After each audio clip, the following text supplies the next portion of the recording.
Fancred, and just sending out a tweet here for the show.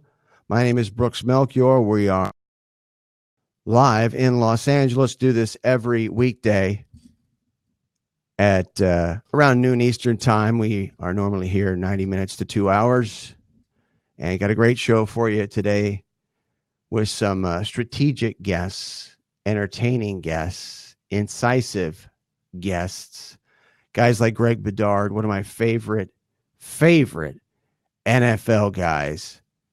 If you don't like opinions, strong opinions, if you don't like people who call out and hold NFL personnel accountable, you're not going to want to listen to Greg Bedard because he shoots straight. He tells it like it is. And he's coming up later in the show. We'll talk about the Patriots and what's going on with Belichick. I'm going to talk about that here in a second as well. We've got Belichick's presser with the Cincinnati media yesterday, and we'll go back over that. But we'll be talking NFL, Patriots, and the whole thing. We'll be talking about the length and breadth of the National Football League with Greg Bedard, one of our favorite guys, friend of the show, worldwide WOB. Rob Perez will join us, and he is going to explain something called the bubonic plague. You've heard of the bubonic plague, right? He's got the bubonic plague going, and it's happening in the NBA. It's spreading in the NBA, not just the NBA. If you know what it is, it's in college. But it's really, really amazing. So we'll talk to Rob about that and what's going on around the league. The Lakers' ridiculous start. What do you think of that? There's a lot of things happening in the NBA. Man, we have not been talking about the NBA, but we will, because I love the NBA. And then coming up here in a minute or two, we're going to talk Woo Pig Sooie, WPS, Arkansas Razorback football. Now, I grew up in an Arkansas home. My grandfather went to Arkansas, and my mom lived in Fayetteville for years. I used to go down to Fayetteville, University of Arkansas. Used to go down to Springdale and some other places. That's where Walmart started. And so I have kind of an affinity for Arkansas. I always have. And so we're going to talk to Richard Davenport, who covers Arkansas football and recruiting for the Arkansas Democrat-Gazette, the big newspaper in the state of Arkansas. And I think it's called Whole Hog Nation is the name of Whole Hog Sports. Let me look at this again, make sure I got it right. Whole Hog Sports is, he also does radio, Richard Davenport. But I'm really looking forward to talking to him because, see, and Cam Smith, our producer today here on Sports by Brooks, as always, he knows this as well as anybody. And we do this quite a bit. You know, when in doubt, if you want to talk college football, you want to know what the hell's going on with teams, you want to talk to the recruiting guys because they not only know recruiting, but they know current personnel and they know personnel around the SEC in the case of Arkansas and other places. So really excited to have him on coming up here in a moment. It's going to be a lot of fun to talk some Arkansas football, primarily because, I mean, let's face it, Arkansas, not a lot of fun on the field these days. They've shown a little flash here and there after Morris left, but it's been ugly. But now with the new coach, you just never know, right? And what a personality that guy, Sam Pittman, is. And listen, I mean, we've been on this show. Think about this. We don't show a whole lot of video. I mean, we're showing you video of Bill Belichick. We're showing you video of the big sports celebrities, right? And we're showing you Sam Pittman video. We've been showing that to you the last couple of days, the different videos he's been putting out. So he's a guy that I think could end up getting a lot of attention for Arkansas. We'll see. I mean, you got Lane Kiffin there. I mean, I'm excited about the SEC. Not so much because of the usual suspects, but because We've got a glimmer of hope, a glimmer of light. Now, maybe at Ole Miss, maybe at Arkansas. And as I said before, having this familia connection as I have, I don't know if you know this, but why would you? University of Arkansas, and I'll have to ask Richard about this. When you graduate from the University of Arkansas, they engrave your name in a sidewalk on campus. And so for my grandfather, we used to go up to campus, University of Arkansas in Fayetteville, and check out his name, That was fun. Good barbecue down there, by the way, too.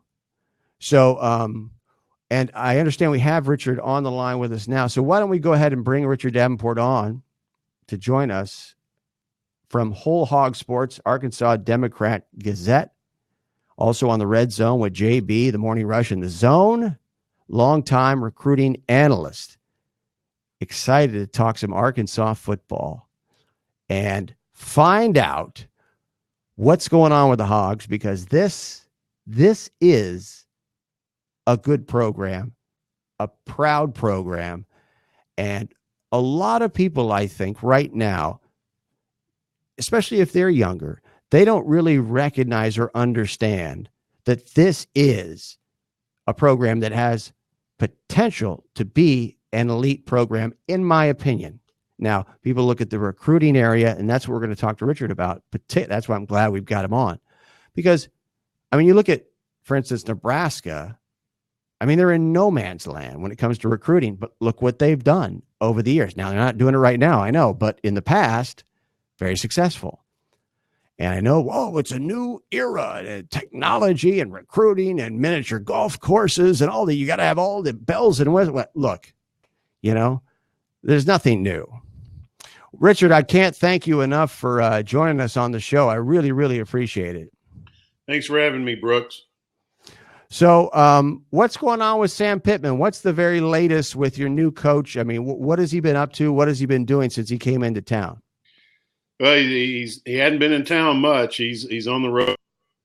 Obviously, this early signing period's changed the face of college football recruiting, just because the early signing period, the traditional signing period, beat in February, and now being if you're a new coach, your back is really up against the wall trying to salvage a recruiting class, because there's early signing period. 70% of the kids sign during the early signing period, so the talent pool is a lot less for the traditional signing period in February. So he's going out and doing in-homes, visiting schools, and doing whatever he can to try to sign as many kids during the early signing period, and then obviously kind of regroup and try to come up with a plan to finish the class in February.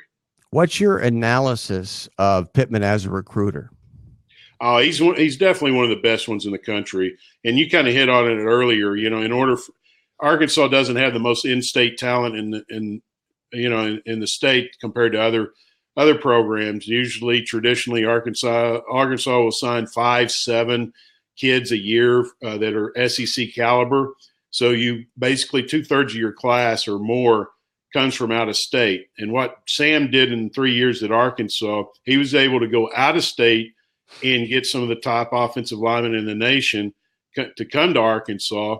And that kind of bodes well for Arkansas going forward, because if he was able to do that with offensive linemen, be able to be the guy to sell them on the program, you think that he can also do that with other positions. And also, obviously, he's going to be focused on hiring assistants that have a track record, that understand recruiting is the lifeblood of a program, and have the same philosophy that he does. And he even said at the press conference the other day, he said that when he went to Georgia, he was considered a great recruiter at Arkansas, but when he went to Georgia, Kirby Smart, his philosophy on recruiting is recruiting on steroids. So it has to be all about recruiting at Arkansas. In the 11 years you've been covering Arkansas recruiting, I was going to ask you that, and it's not really a theory, but when you see a guy like Urban Meyer go to Florida, and before then, but also a guy like Nick Saban, they've been somewhat game changers in the success they had in the SEC. And now you have guys like Kirby Smart, and you've got Dabo, and to a certain extent, Ogeron, who's not really there yet with the program and recruiting and his classes so far. But when it comes to these head coaches, has it changed where you talked about Kirby Smart, where the head coach is really hands-on, and was Nick Saban and Urban Meyer part of that process, that change that you've observed? Or what's your observation about how head coaches approach recruiting today compared to maybe when you started? I think you're onto something with Urban and Coach Saban. They're so actively involved. They're obsessed with recruiting, and you have to be. It's one thing to have the assistant coaches be great recruiters, but the head coach has got to be a great recruiter too, because ultimately, his philosophy on how to play football, his philosophy on how to run a program is all coming from him. So you got to be able to sell that. And one thing that Chad Morris did well at Arkansas, didn't do so well on the field, but one thing that he did well off the field was recruiting, and he was actively involved in recruiting and talking to kids. I was amazed at how many kids that he was talking to in the current 2020 class, but also in the 2021 and 2022 classes. You have at Arkansas, you have to be on steroids when you're basically recruiting, because again, you don't have the talent base that most other schools do. Right. But when you look at Chad Morris, and of course, recruiting is kind of his calling card. He's been somewhat of a good offensive coordinator in the past to a certain extent. But what's the bottom line as to why he's not there today? I think sometimes coordinators can be great coordinators, but when it comes to being a head coach, that doesn't guarantee that they're going to be successful, because obviously a coordinator just is focused on 11 guys or maybe 22 guys if you want to go too deep. But you're talking about 120 guys on a team, and you're the manager of that team. You're the CEO, and if you don't know how to manage, it can come back and bite you. And I think that's what happened with Coach Morris. I think he just did not get the whole team, all the guys, sold on what he was trying to do, and they'd never bought in, and the results showed on the field. I've read and heard people talk about Chad Morris and trying to install an offense and communicate what he was doing, and there was a breakdown there. I mean, what's your observation about what happened in terms of trying to put that offense in and that scheme in, and what took place? Well, obviously you went from a pro-style type offense from Brett Bielema to more of a RPO spread type offense with Coach Morris, and they had to kind of try to do what they could with what the personnel that Coach Bielema had, and they had to try to recruit guys that they wanted, and it just never worked. They never had consistency at the quarterback position, and the offensive line was a weakness. And obviously, if you got a quarterback that is not maybe an elite type quarterback, even with a subpar offensive line, an elite quarterback's going to have issues. But when you have quarterbacks that are not up to the task, and then you have guys up front that just can't protect your quarterback, that just magnifies everything. And I think that was the key. You didn't have solid quarterback play, you didn't have solid offensive line play, and it was a challenge to try to come up with a scheme that would work. And if he was able to come up with a scheme that worked, he'd be a master offensive mind. Yeah, we'd be talking about it right now as a head coach at Arkansas. We're talking to Richard Davenport of Whole Hog Sports, Arkansas Democrat Gazette, AR Recruiting Guy. AR Recruiting Guy. It's all one word on Twitter. And, I've heard a lot of people speculate, and I don't have any knowledge about this. I don't know anything about it. That's why I wanted to ask you. But Jerry Jones, what's his role, if any, at all at Arkansas? I mean, what's the status of Jerry Jones as it pertains to the Arkansas football program, if there is any status? Well, obviously, I mean, he's Jerry Jones, and he's pretty wealthy, and he's written a lot of checks to the University of Arkansas. The academic center is the largest one in the SEC, and he donated the money to build that. It's you talk to parents, and they say it's the best they've seen throughout the country. They Really? visited number of places.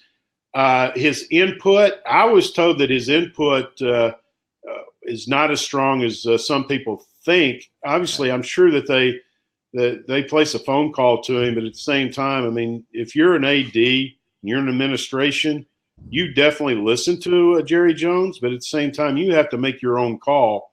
And I don't think that he's meddled as much as some people think he has. Now, that's just my opinion. It's an educated opinion, but I'm not saying it's totally 100% correct. Yeah, I just think what we just had, this coaching search and the coach you end up with, I mean, it's a coach that people believe in within the administration at Arkansas, and some of the donors and the trustees who are closer to the program, closer to the school right now than perhaps Jerry Jones is. But what you're saying to me really, in my mind, lines up with what I've always thought, because we know how micromanager Jerry Jones is with the Cowboys. And if he was a micromanager with Arkansas, don't you think we would know? We would have a much better idea. And I'm not saying that pertains to Pittman. For all I know, Jerry Jones loves Pittman, and that's the guy that he wants. I don't know. But if Jerry Jones was a micromanager, I have a feeling we probably would be hearing a lot more about him in Arkansas. Yeah, I think his footprint would be much stronger if it was. Again, based on what I hear, I'm sure he voices his opinion, and I'm sure it's a very respected opinion. But at the same time, I think hey, if I'm an AD, I'm going to go. If I'm going to go down with the ship, I'm going down with basically with my philosophy and the people that I think best fits the program. And I just don't think that he's pulling all the strings. Where is Arkansas right now in terms of talent? If people automatically dump on Arkansas because of the record and the non-competitive nature, but there have been some signs that they're getting more competitive. That was my impression towards the end of the year. But where are they in terms of talent right now in the SEC?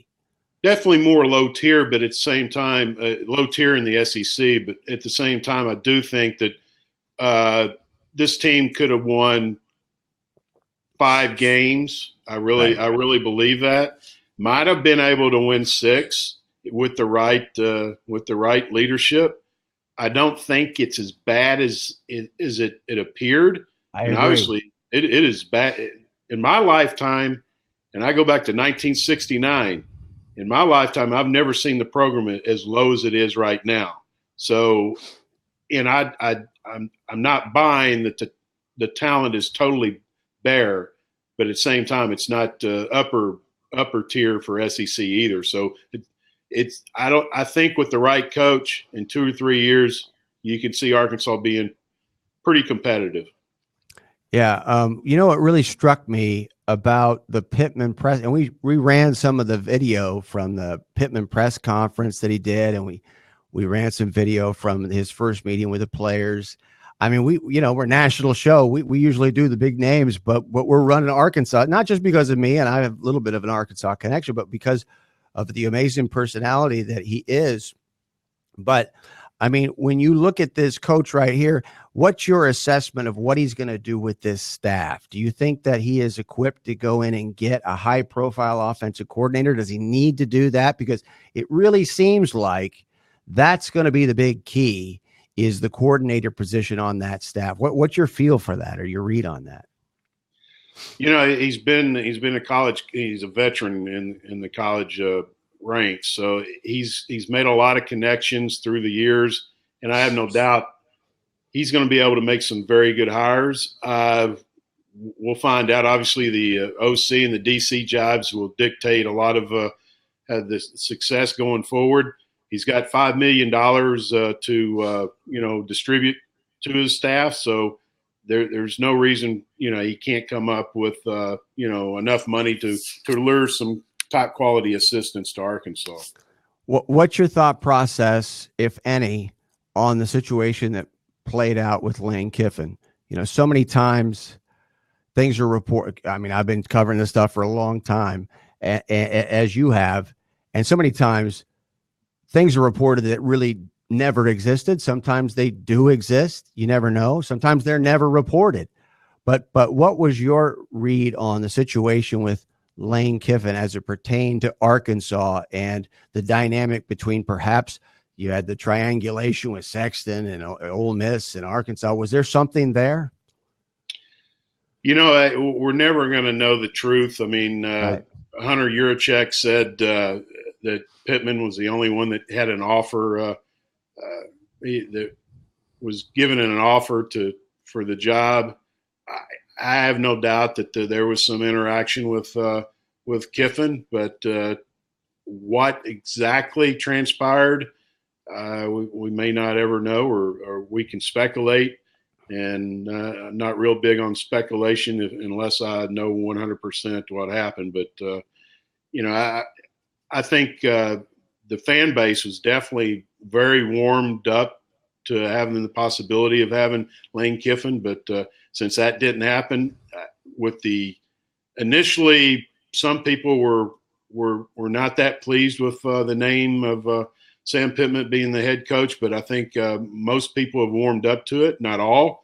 But he built such a reputation in his 3 years at Arkansas that people understand the type of person he is, and they believe in his leadership. So right now, I don't know what the approval rating is for Sam right now, but I would say it's a very high. Boy, it's funny you bring that up, because in watching the video of him at that press conference when we started crying, but it was really amazing. And you talked about how long it's been. I mean, the program has never been so low since you've been following it closely. And same goes for me. It's really strange to see Arkansas kind of thrown out there as kind of a joke team when that's just weird. Doesn't make sense. But I remember when Pittman started to break up at the podium, and there was just this spontaneous, organic outpouring of emotion from the fans. And I was like, whoa, when I heard that you could really, maybe I'm wrong, but you could really sense, it's not really desperation, but it's like, wow, whatever we have to do to get back to where we're used to being.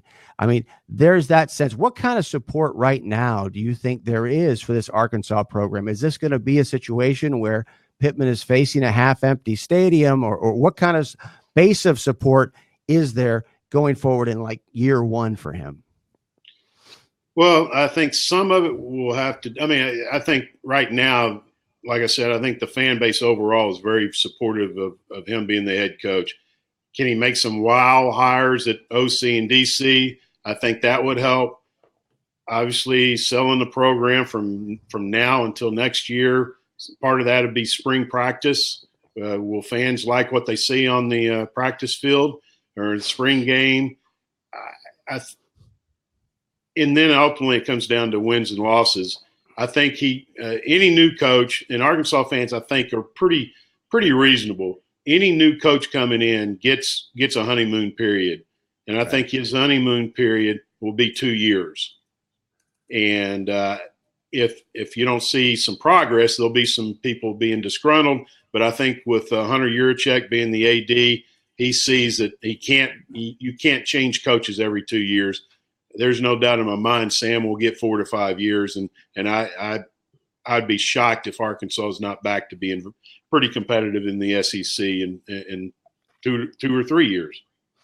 What was the dynamic there with the AD and the head coach and the hire that you guys just made that caused Pittman to get that job? I mean, what were the relationships there that took place, whereas the leadership in Arkansas wanted this guy?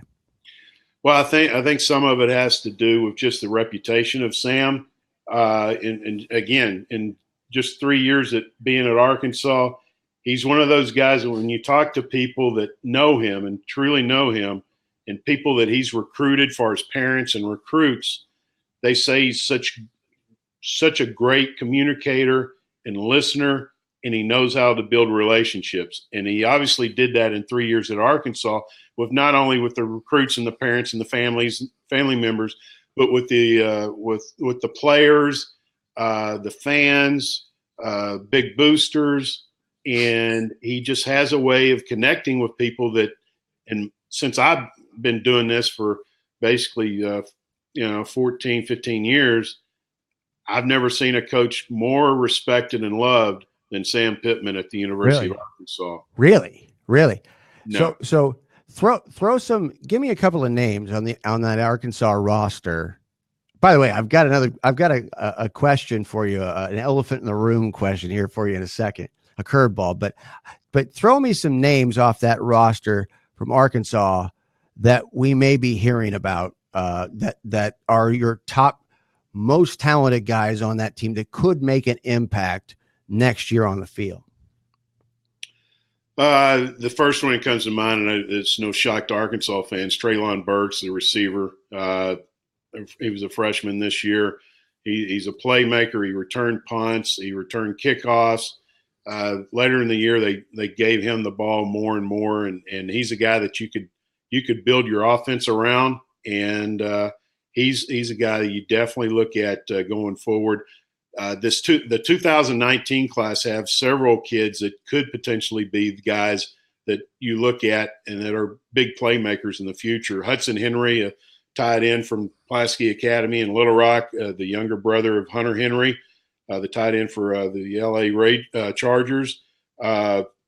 He's a guy that he's more athletic than his brother. He's faster than his brother. He's not as physical as his brother, but he's a guy that could potentially spread the field at the tight end position. KJ Jefferson is a very, very raw quarterback. He played near the end of this season. He's got all the tools. He's not there yet. He may still be a year or so away, but he's got all the tools. I'm not completely convinced that he's going to be the guy going forward in the future. He could be, but if you look at a guy that has the physical tools and the arm strength, he's got that at the quarterback position. At linebacker, there's a few promising guys. Bumper Pool, obviously a lot of people know him because of his name, but he's definitely a playmaker. He'll be a junior next year. He's not a young guy, kind of a veteran already. But on the defensive side of the ball, there's not a lot of guys that right now that you would say that's a guy you can pinpoint as a playmaker. Now, there's some potential playmakers, but they haven't shown it on the field yet because they haven't had the opportunity. So somebody that I've been following, and a situation I was following over the last couple of months, was Gus Malzahn at Auburn and his situation, which, because Auburn has Jimmy Rain, the super booster there, the richest guy in the state of Alabama, is very, very active with the football program. There was some talk that maybe Gus wouldn't be around if they lost to Alabama or they had a really bad year, but it certainly appears as if Gus is going to survive, and why wouldn't he? They beat Alabama this year. But I had heard some rumblings that there was a possibility that Gus might take a look, or maybe Arkansas might take a look at Gus Malzahn. Was there any of that at all? And talk about Gus Malzahn. I don't know what your connection, if you have any, with him, but he certainly has some roots in Arkansas. Oh, there's no doubt, and he's got a lot of support in Arkansas, and then there's some fan. There's kind of a split in the state, to be honest with you, about Gus. Just going back to the Houston Nutt era when he was the OC, and a lot of the drama happened afterwards. But I would be very surprised if he was contacted. Hasn't been any kind of indication that he was. After the last time before Chad Morris was hired, a lot of fans thought he used Arkansas for a raise at Auburn. And maybe he did, maybe he didn't, but that's the perception. And obviously he did stay at Auburn. Maybe his agent did. Exactly. And hey, let's face it. Why would you at the time leave Auburn for Arkansas when Right. Arkansas was right coming off a 4-8 season, and you were building a pretty solid program. Again,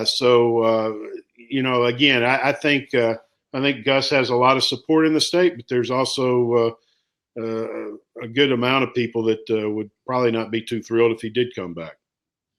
So let's bottom line it with the recruiting class. Is Arkansas going to have a good recruiting class? Is Pittman going to be able to hold on to the class that they have or improve it in this very short period of time?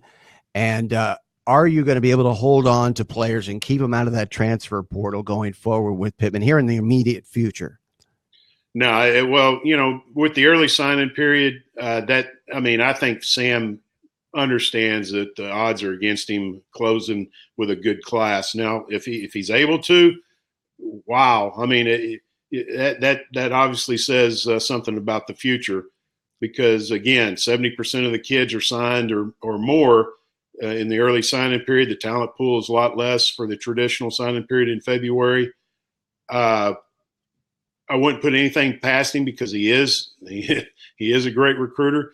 But Chad Morse's first year was the first year of the early signing period, and ESPN rated his class when it was all said and done number 51 in the country.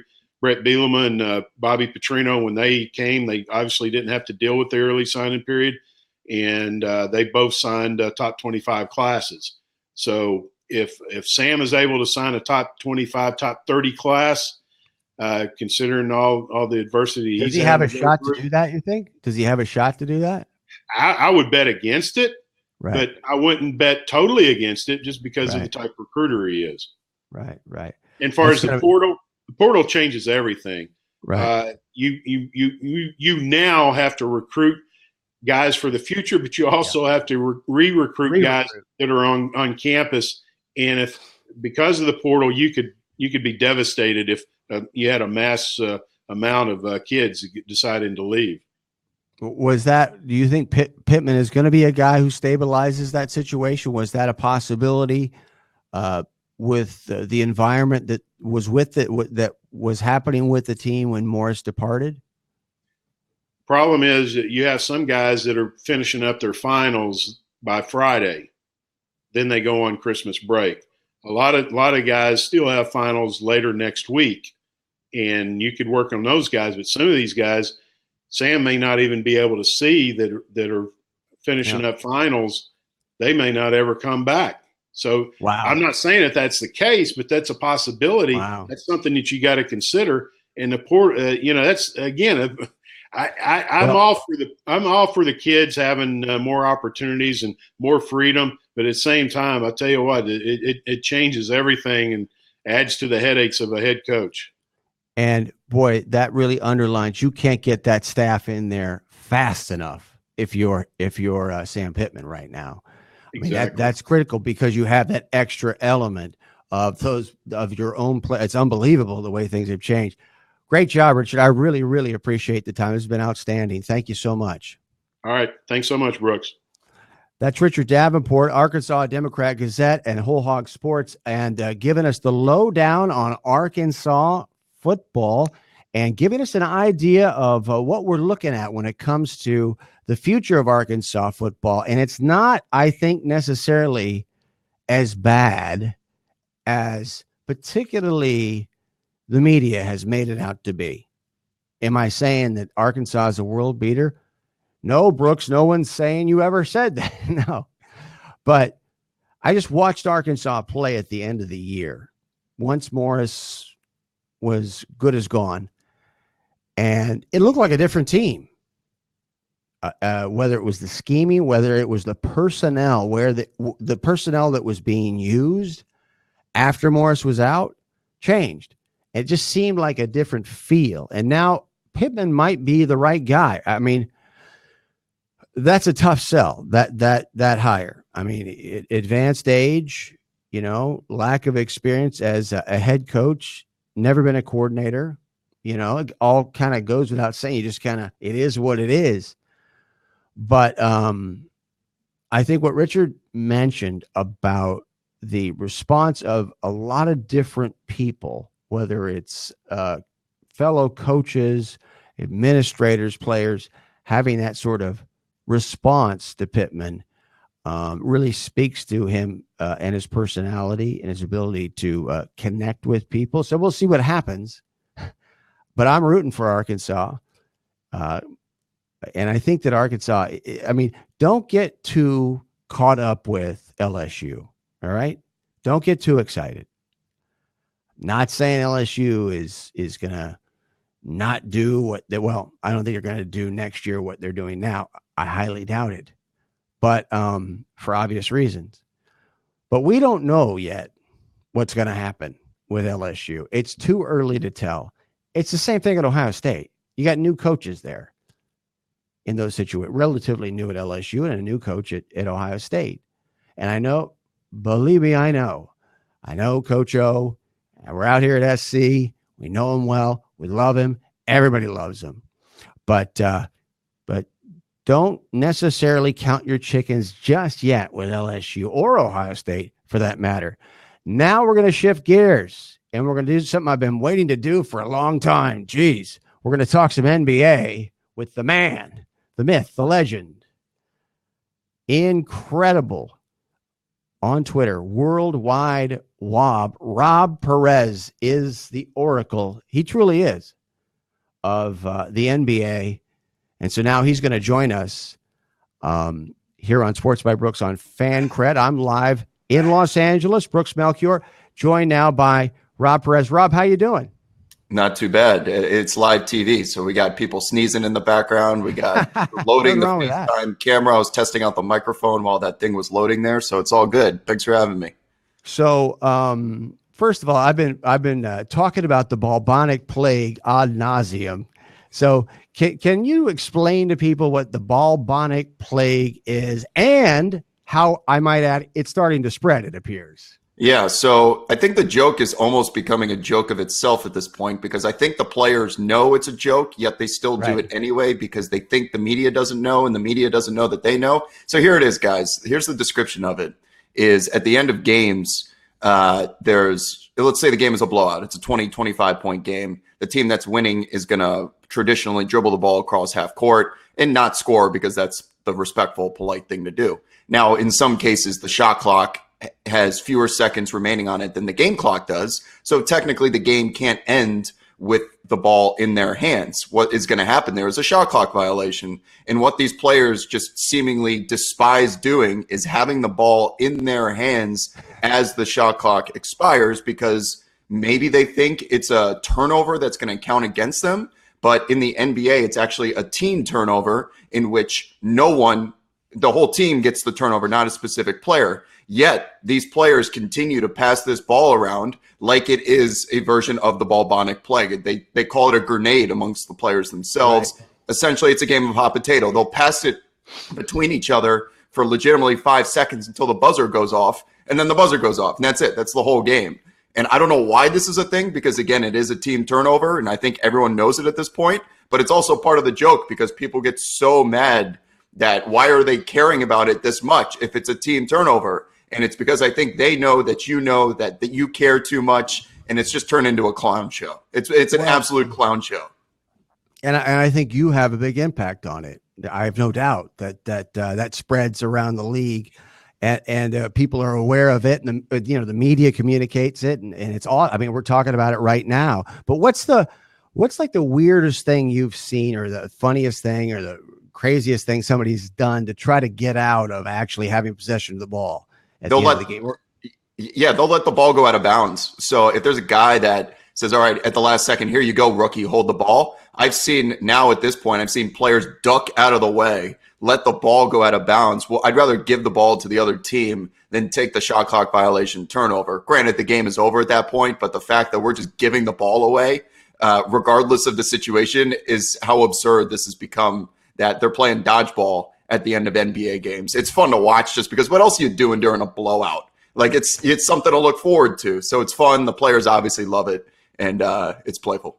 I mean, that kind of defines what you do to a certain extent because you spend just as much time.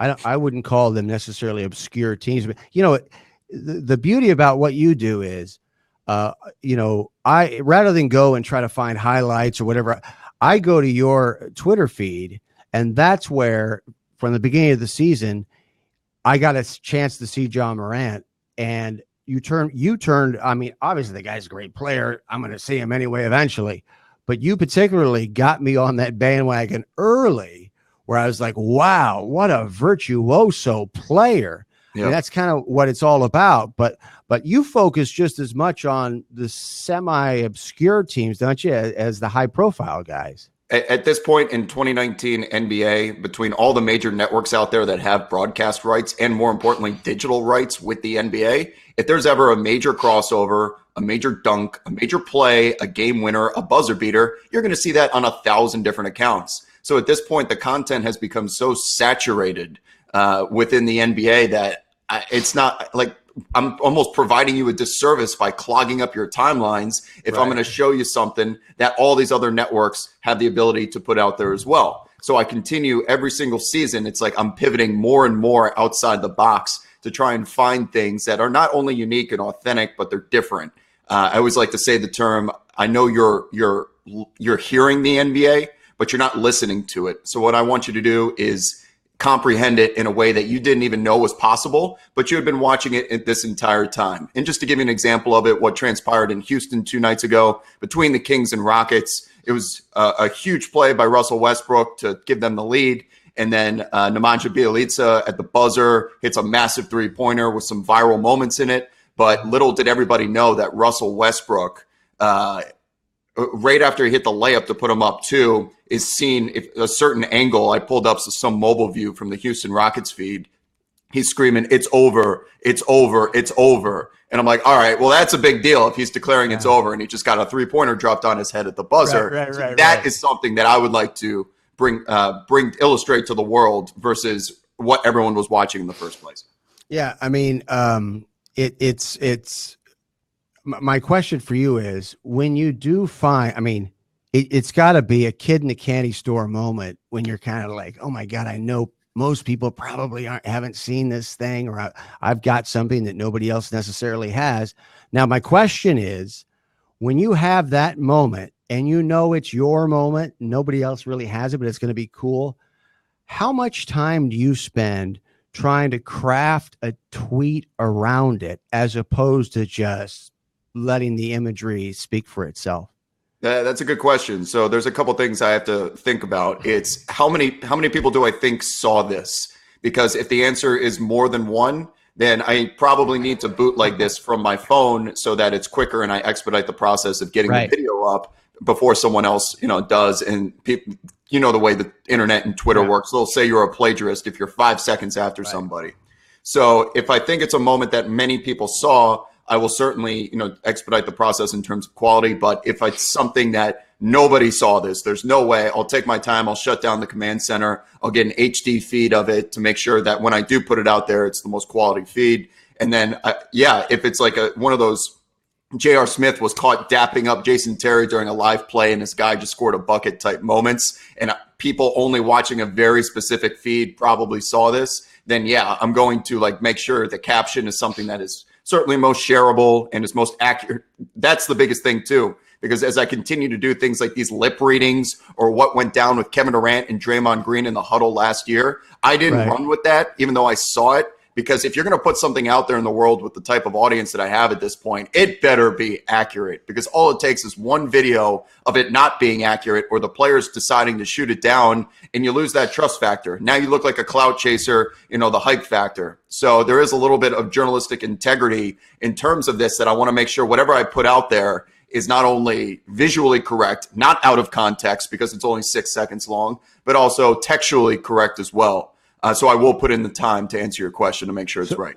So are you thinking more of the players right now when you're trying to be accurate and you're trying to be Here's the thing about you, Rob. It's really interesting because you aren't afraid to step on toes. And sometimes I say, wow, Rob said that, or Rob said this. But I'm guessing that it's not necessarily that other people have signed off or the guy or whatever. You just have a feel for it. How do you decide how far you're going to push with certain players? Because you push pretty damn hard. Yeah, with those guys. I would say I've never crossed the line. I certainly tiptoe it and walk alongside it, but I've never crossed it. And I never say anything malicious ever about these guys, like in terms of like physical appearance, history. If I ever make a joke, it's about basketball. It's about the game, and it's about things that hopefully they can relate to. Some people have different senses of humor, and I'm blocked by God knows how many players. But on the contrary, There's a lot of players that love what I do and appreciate it and are cool with the jokes, because I take the L's as much as I give them out. But if there's ever a completely obvious situation in which a joke needs to be made, somebody needs to say it, because a lot of these networks that are in bed with the NBA can't. So that's kind of how I've gotten to this point, and it's probably why I have not enemies, but like these type of eyeballs, like that was close.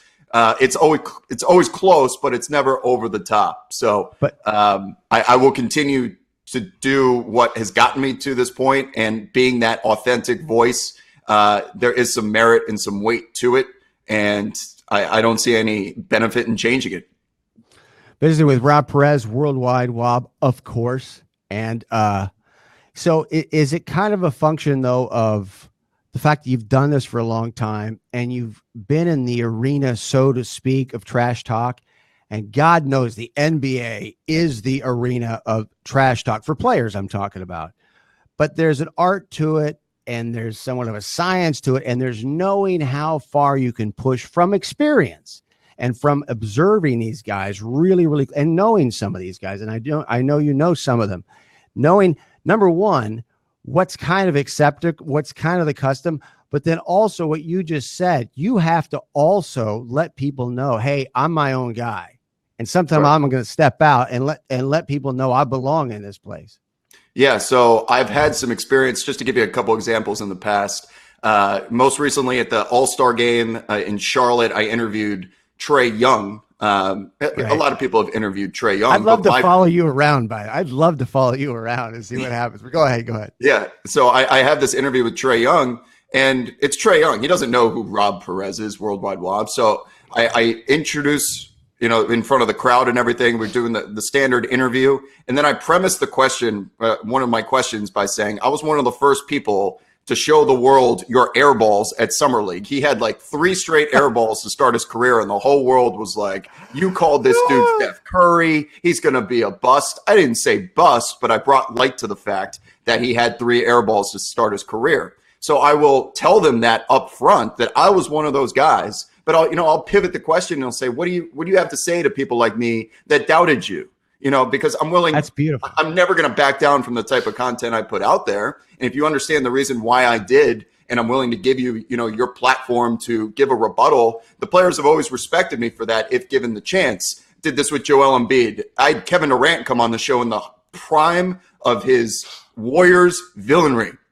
And this was when he came out with a shoe that had a snake on it. His choice. I'm sitting here like, the last thing I'm going to ever do is call this dude a snake to his face, because that's what the internet has been calling him for a year straight. But he was kind enough to bless us with his time. So I want to give him a fair shake. So instead of saying, dude, you're a snake, I'm asking him, can you explain why you put a snake on the tongue of your shoe? Because you know what the interpretation of that is and what the internet thinks about it. So please tell us. That's more so the type of content I'm trying to put out there, is I'm addressing and acknowledging what's happening in the internet world. But I would love for you to actually give some context to it. I'm not here to put you on blast. I'm here to give you a platform. So when you're going to watch games, and obviously you got different teams playing, you got different guys out there every night, but who are some of the guys, maybe not big stars, but the guys or the things that Rob Perez is watching, that maybe these are trade secrets, maybe it's proprietary, right? But what are some of the things that you're going to be doing almost every single night? So there's certain players that are lightning rods. The obvious ones are LeBron James and the Kawhi Leonards. And, this bubonic plague thing is just one of many chapters of a book. Go ahead. You, by the way, were you the guy that started the look down thing that LeBron, you were, right? And now we've got memes going, and now LeBron, so you are the guy. Explain that. Explain what happened with that. So it was against the Houston Rockets last year is where the thread starts. It's a giant Twitter thread I've done for the past 2 seasons. I'm watching a Lakers game, and LeBron James it's the most blatant one of all. He's just stares at the ball for 1 Mississippi, 2 Mississippi, and then the ball goes up and it goes in. I mean, it goes in every single time he shoots it.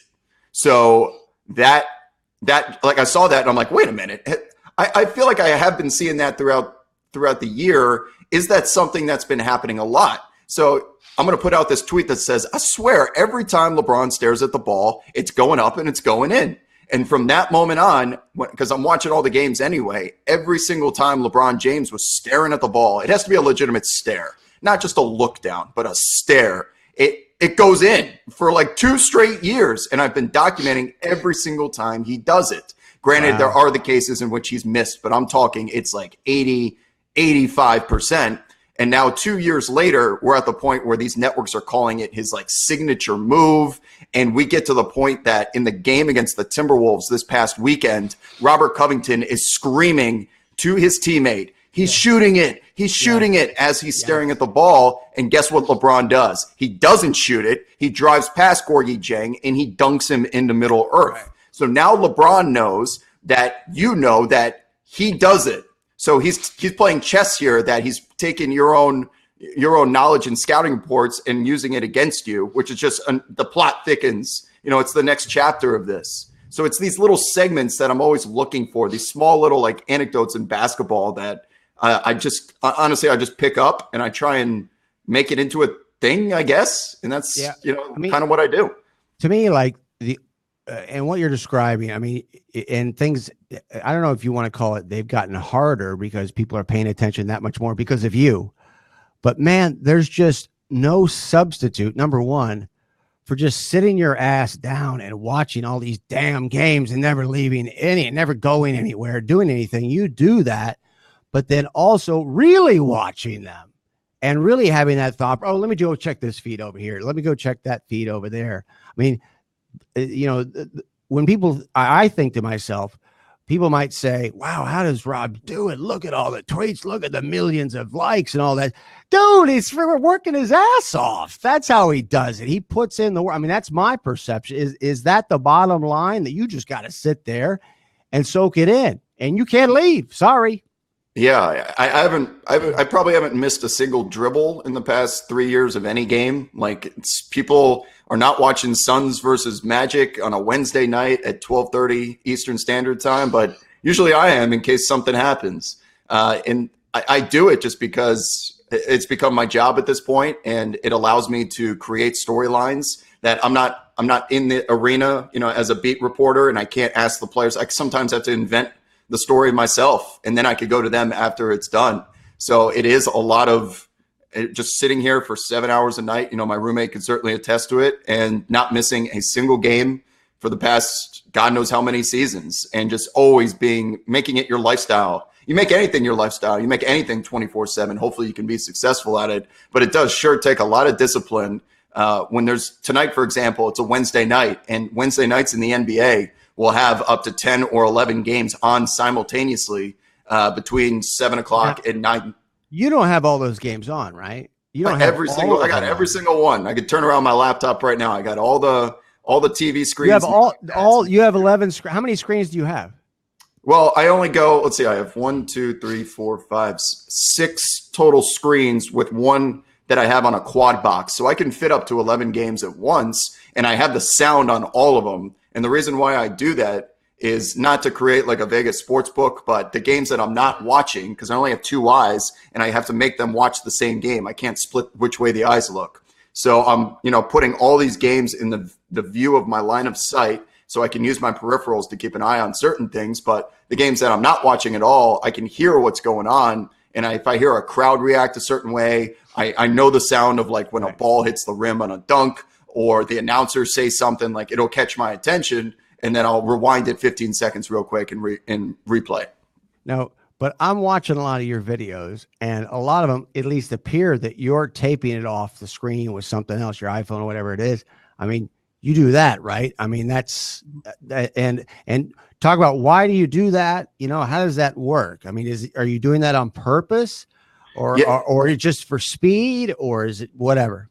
Yeah, I would say it's all the above, because it's super, like, I know how to get HD footage. I could Do it right now with this while we're talking. I go to QuickTime and I record the screen and it's ready in 2 seconds. But when I have a quad box on this laptop, I have to shut down the whole thing, reload the game that I want to watch, load QuickTime and do it, then tweet it. That's like a 5-minute process. And 5 minutes in a world of 13 NBA games going on at once is a lot. And then I have to like reload the quad box. And if I'm doing that multiple times a night, it's just not effective for me versus just grabbing my phone and recording it on the screen in 15 seconds. So I understand, like, people are like, I can't figure out HD. I know how to do HD, but it's how my setup currently is here that I can't afford to do that with the way I'm consuming it. So you're going to have to deal with the 480p footage just so I can get it up in a certain amount of time, not miss any other action, and do it. I'm not trying to just be first here, but speed is important in my business. We're visiting with Rob Perez, Worldwide Wob. You talked about your business. And, you know, I think there's a certain, easy for me to say, there's a certain charm that you don't have all these resources. I think there is actually the fact that, oh, wait a minute, he's doing it off his iPhone. What, he doesn't have it? No, he does, but it just is cool because that's what everybody kind of does except for him. iPhone 6, by the way, Brooks. iPhone 6. I still have the home button. Dude, and that's like they're still, aren't they still selling those like at Best Buy? I think that the iPhone 6S, dude, I tried to hold on to that damn thing. And so you can plug in your earphones, right? So you actually have the cable earphones still. Yeah, right? I have a first generation iPad over here with the brick charger. I've got an iPhone 6. I'm running on everyone else has PS4 and I'm running through a VHS type of situation here, but it works. But no, I'm telling you though, and I know you know this, bro, that stuff runs better than the new. Most of the time with Apple, that stuff runs better than the new stuff, right? Doesn't it? I mean, it's as long as it keeps working, I'm gonna keep using it. Right. I mean, but that's a great philosophy to have. And having dealt with equipment the way I have, I always try to hold on to stuff just in case. So I want to ask you a tough question that seems like it'd be an obvious question, but is a tough question. So we talked about your semi-limited resources right now. That's not going to last forever. But if you could name your job, what you're going to be doing, and I don't even really consider you to have a job. It's a life. It's a lifestyle. You obviously embrace it and love it. But if you could do anything right now or in the future, design that job for me, Rob. Well, I certainly enjoy my current title at the Action Network is, senior NBA producer. In a dream world, I'm producing what I think is a late night. Think of Late Night with Jimmy Kimmel, one of these traditional late night shows, but it's strictly basketball in the NBA. Hosting that would certainly be something that I've done in the past. I really enjoy doing and think I could do on a mainstream talk show. Scale. Like we would be seeing you on TNT or whatever, and it would be an 11 o'clock at night show, and you'd have guests on, and you'd do video pieces, and you'd do a stand-up, things like that. For sure. I would never want to try and join something like Inside the NBA because of the equity that they've built. So I would want to do something just completely on my own, per se. And I know I've proved it in the past that the audience is interested in that type of content. So to get back to doing that full time, on a very mainstream scale, wherever that is, would be something that interests me for sure.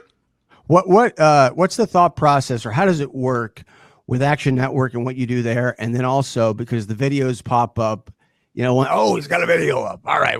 What's he doing with that? I mean, how do you decide, or how do you work out what you're going to do when you do the, I guess, Periscope or whatever it is? And then when you're going to do something on Action Network, how does that role work?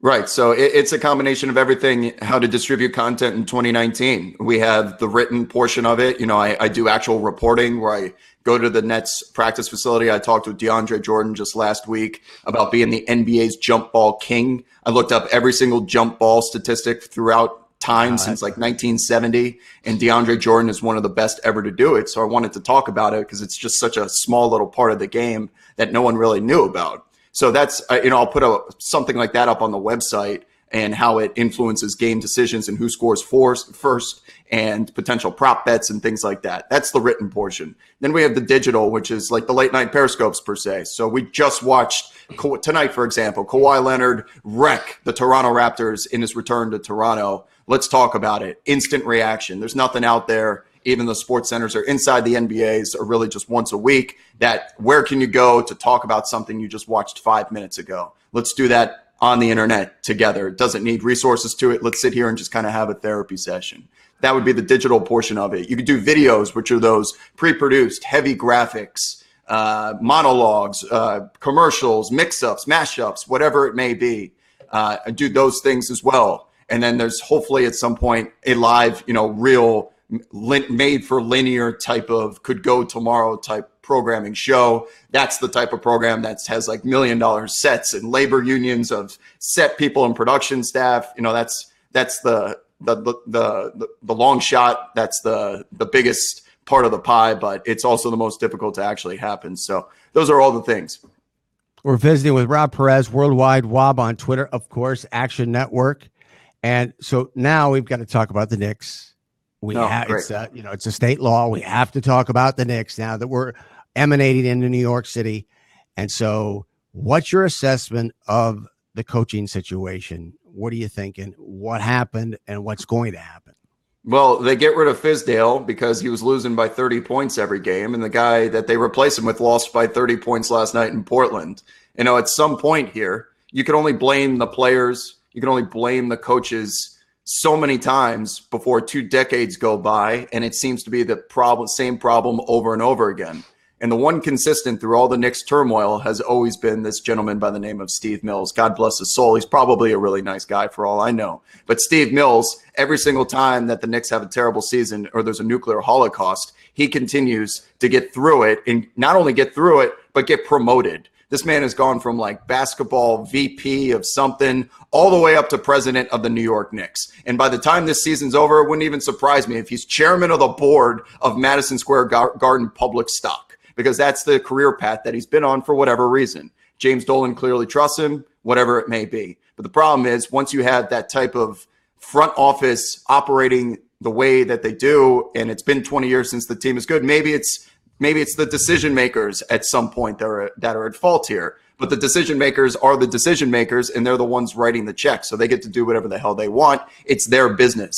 And as much as I don't enjoy James Dolan being the owner of my favorite team, I always do compliment him and say, this man may stink at his job, but at least he pays for his mistakes out of pocket. He just fired David Fizdale 1.25 years into a $4 million, $22 million contract. And he has done this many times in the past decade. So he is paying out of pocket for his own bad decisions, which is commendable. But at some point, can we meet in the middle here and maybe take that money and do something smart with it, is what Knicks fans would say back. So my answer to you, Brooks, is just simple. It has nothing to do with the players. They're all going to be traded by after December 15th anyway. The coaches are going to turn over. It's the best job in sports because you only have to work a year to get 4 years worth of pay. And it will always continue to be this way as long as Steve Mills is in place. I keep thinking to myself, watching the Lakers, and it's pretty amazing what's going on with the Lakers right now. But watching LeBron play like this and knowing what we know about the age and what happened last year and the injury, what's your thought on the effort that he's putting in right now? Is he going to be able to sustain it? Is this look, the record's unprecedented. It's great, wonderful. Anthony Davis, unbelievable. It's seemingly going very, very well. But is in the back of my mind, I'm like, maybe LeBron should ease off a little bit. What's your thought on LeBron James this year? Well, you would think he should ease off because Father Time is undefeated. He's in year 17. He's 30? I don't even know how old he is anymore. 36? I miss him pointing on defense, having the spotlight and we can point to defense. And I miss those videos. We're not getting those right now. Right. So here's my thing is, despite all of the signs saying he should maybe take his foot off the gas pedal just to preserve himself for the playoffs, last year was not only the first time he didn't make the playoffs in God knows how long, but he also didn't play in any Team USA basketball activities. He had the entire summer and the entire playoffs after a decade's worth of making the finals and maybe just only getting a couple weeks off in the summer. He had practically an entire year vacation to himself. So he came into the season clearly prepared, ready to go back to being that 24/7, I'm not human type LeBron character. And that's what we have now. And in addition to that, because he has Anthony Davis, The same way that Greg Maddux used to throw 95 on the black for the Atlanta Braves or the Chicago Cubs, he lost his fastball one day. What did he do? He pivoted his style and he started throwing the circle change and made the Hall of Fame on his circle change more so than his fastball. It's control. So what LeBron has done is gone from scoring 45 and 15 and having 50% usage to leading the league in assists. Like, only a point guard should be able to do that. So now we have this point forward LeBron that is more focused with making his teammates better, and it's just working. So he's going to continue to do so, and it's a version of LeBron that I think he's not giving you 100%. That doesn't mean 100% effort. He's just not putting city miles on the odometer. City miles, that's a good one. To steal that one. But is another factor here that LeBron wants to make sure Anthony Davis comes back, and so that may be fueling his motivation. You think, is that part of what's going on right now? It will indefinitely. It would be. Yeah, I mean, it was an underrated storyline that Anthony Davis could technically leave if this didn't work out, and LeBron is going above and beyond to make sure that he is not only comfortable, but make him feel like this is your team. Whatever you want, dude. I'm willing to I'm not going to be the Robin to your Batman, but I'm willing to like be your colleague, because usually LeBron is like fall into line or you will be exiled. It feels like Anthony Davis has equal equity in whatever the Lakers are and will be. So that's got to make him feel pretty good. He doesn't feel like he's reporting to LeBron James. And if that's what he wants, it's all working. So for now, we're good. So last time you were on, I asked you it wasn't really a non sequitur, but I asked you about Trae Young. It was like the one individual player that I asked you about, because I'm just intrigued by that guy. There's just something about him. And so as we let you go, if there's a player or a team that's just a cool team, like Ja Morant would be in that category. But now we know about Ja, so we're already watching him. But give me a player, give me a team, man, that is just cool, and you're giving me a money back guarantee. It's going to be a great team to watch right now. Oh man, you're putting me on the spot. So or a player. Yeah, so you want a league pass team per se, someone that's not on national TV. Right. Right. So I will say this is not a money back guarantee, because this has to be a team that isn't great, because that's why they're on league pass and not national television. So I will say that Bradley Beal with the Washington Wizards. Dude, I knew you were going to say that. I knew it. I think it's almost becoming mainstream at this point, because Bradley Beal is arguably the best two-way shooting guard in the league, including James Harden. Now, I said two-way, not best player, not best offensive player, but Bradley Beal's offensive game is now so good that it's in the conversation with James Harden, and he gives you something on defense that James Harden simply cannot. Bradley Beal is a standout, all-NBA, all-star, and he brings it every single night. Granted, there's no one else on the team to do so, but this guy is really good.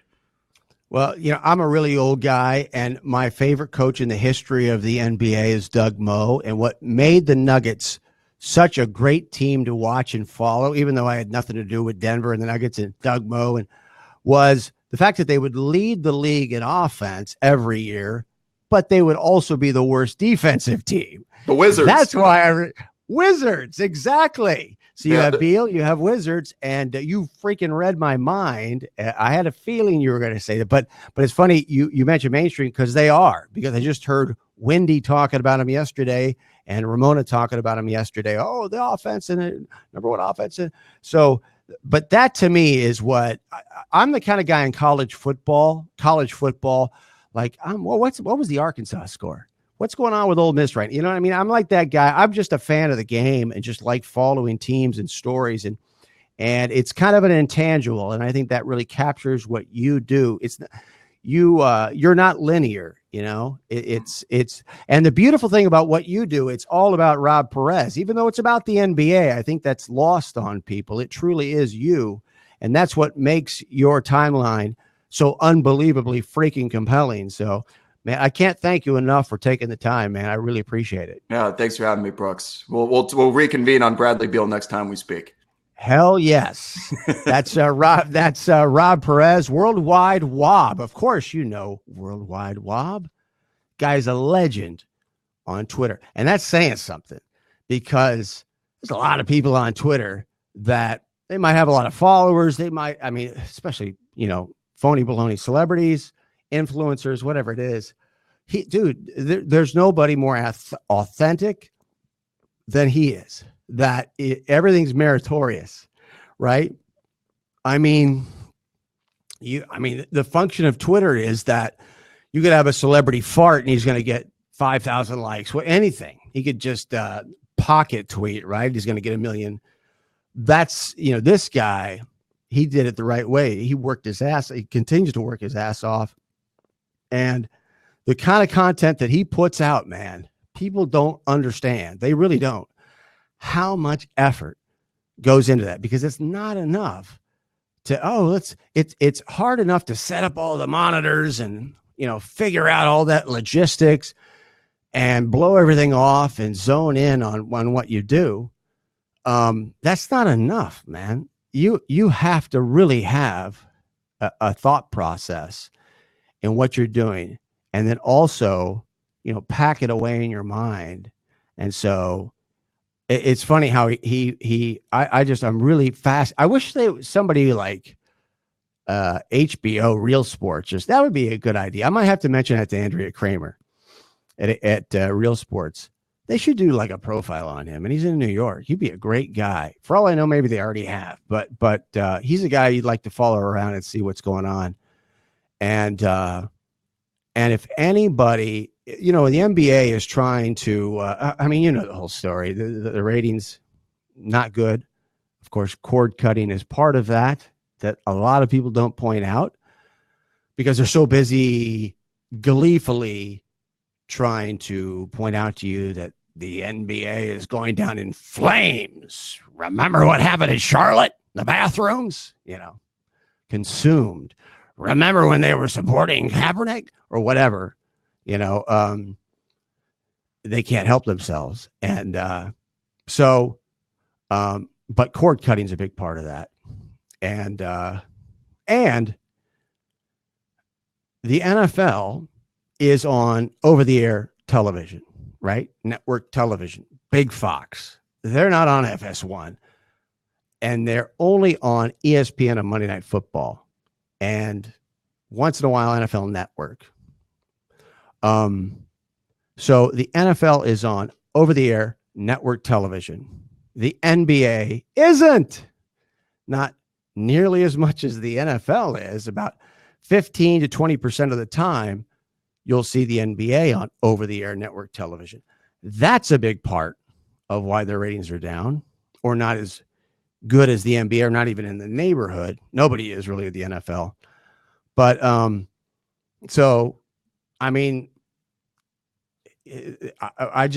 think it's fascinating. Maybe not. That's not the right word. Amusing when you see the usual suspects bringing up the NBA ratings, jumping on them over. My God.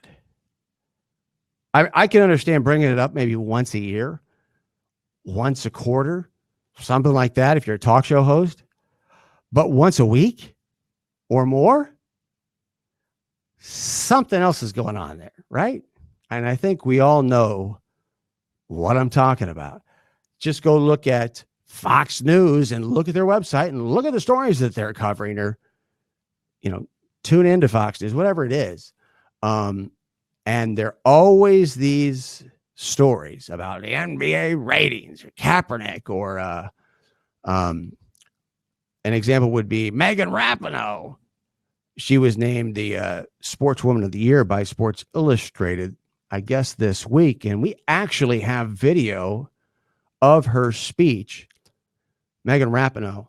And when we get a chance, we'll try to run that by you. We're going to talk some NFL here in a second with Greg Bedard, who, by the way, if you don't like opinions, you're not going to want to watch this, because Greg Bedard is full of opinions, and he's not afraid to call people out and step on toes.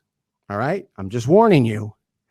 So if you're whatever fan, right, and you don't want to hear someone criticize your team or tell you the truth, you're not going to want to be around for Greg Bedard. He's coming up from, of course, New England, Boston area. Also writes for the Las Vegas Review Journal, but he does the Boston Sports Journal as well. So he'll be coming up, and we'll talk about the latest with what's going on with the situation with the Bengals and the Patriots and the videographer and the sidelines. And, well, the guy didn't know that he wasn't supposed to be there, and he was wearing a Bruins jersey. He had never been on the road. That's what's coming out today. The guy that was videoing things that had never done this on the road. I don't know what to say. You know what it really comes down to? Two things. Number one, there's a tape. Release the tape. That's it. Release the tape. And to me, that's the critical part of this, if there is such a thing. If it's not, to me, it's not a big deal, because we've got precedent that it's not a big deal from the league. So let's go now out to New England and talk to Greg Bedard, Boston Sports Journal, Las Vegas Review Journal, covers the NFL, covers the Patriots, on top of the Raiders as well in Vegas, but the whole damn league.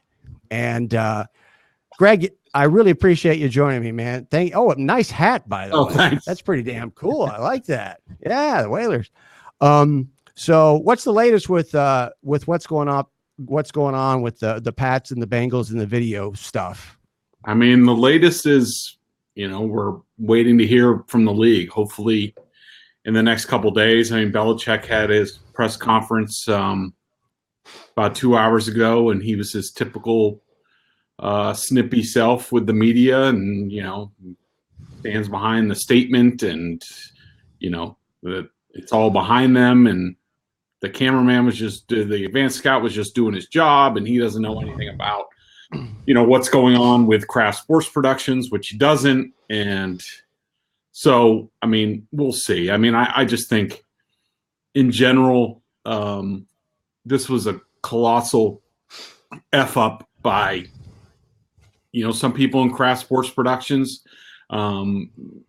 These people should be aware all the time of who they're working for and the perception of them around the league, especially when you're in another team's press box. And some people really screwed up. And I've heard that a couple people have lost their jobs already. Really? I don't know if that's out there. And I don't have it 100% confirmed, but the way the Patriots do things, it wouldn't surprise me.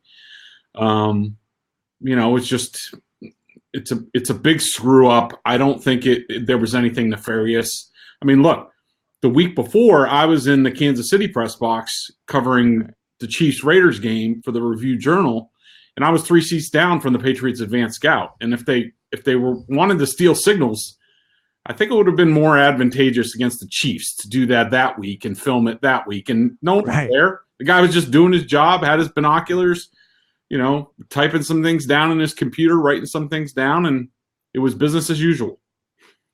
So, what about the name Ernie Adams? I've been hearing this name Ernie Adams pop up in relation, not necessarily to this situation specifically, but maybe it could be related, possibly, when you look at the past and his relationship with Belichick. But who is Ernie Adams, and why might his name be popping up in this situation? Yeah, Ernie Adams is Belichick's right-hand man. They go back to, I think, prep school. Wow. Where they were prep school teammates. Ernie he's this brilliant guy, very socially awkward, has a photographic memory, is sort of Belichick's Rain Man, in that you can give him a bunch of signals or a bunch of numbers and he'll figure it out. He has an unbelievable mind. So he was very involved with Spygate. I mean, everybody thinks that it was Belichick and, it was under his direction, which it probably was. But listen, Ernie's been with Bill the entire time. I mean, from even I think Parcells made some jokes about, when Belichick was defensive coordinator, he was like, he didn't even know what Ernie Adams did. But him and Belichick have always been linked. And Ernie's the guy who puts the advanced scout together, puts the game plan together for the scout. He's still doing this. Oh, yeah, he's still doing it. Wow. You will notice him.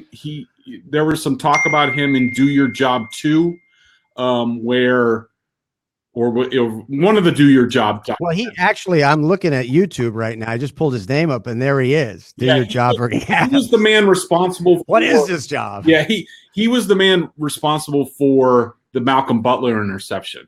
I mean, basically, he had the scout team run that play. And so Ernie's he's behind the scenes. Nobody knows what he does. I think Parcells once joked, like, I'll give you $1,000 if you could tell me what Ernie Adams does. Right. His team was paying him, and he didn't even know. And so the secret nature of Belichick and Ernie Adams, like Ernie Adams is the guy, if you talk to other teams, they all want to know what he's up to because they think that he's a big key to the success of the Patriots, and they think he's capable of doing everything from sending staffers to visiting hotels the night before games to see if anybody leaves playbooks and game plans in the trash bin, to sending people in the visiting locker room during warm-ups to see if they can find anything. I mean, I'm not saying any of those things are true. This is what other teams think that Ernie Adams and Belichick are up to. And maybe that is his job, to create that perception. I mean, that kind of like really describes Bill Belichick and his MO and the nature of that organization, that there really aren't individual personalities. It's just an organization, and it's somewhat opaque. We're talking to Greg Bedard, of course, the Boston Sports Journal, Las Vegas Review Journal. So what happens? I mean, let's say the tape comes out, the NFL releases the tape, and it's what we've heard it is. It's 8 minutes of the Bengals assistant coaches signaling or doing whatever they're doing on the sidelines.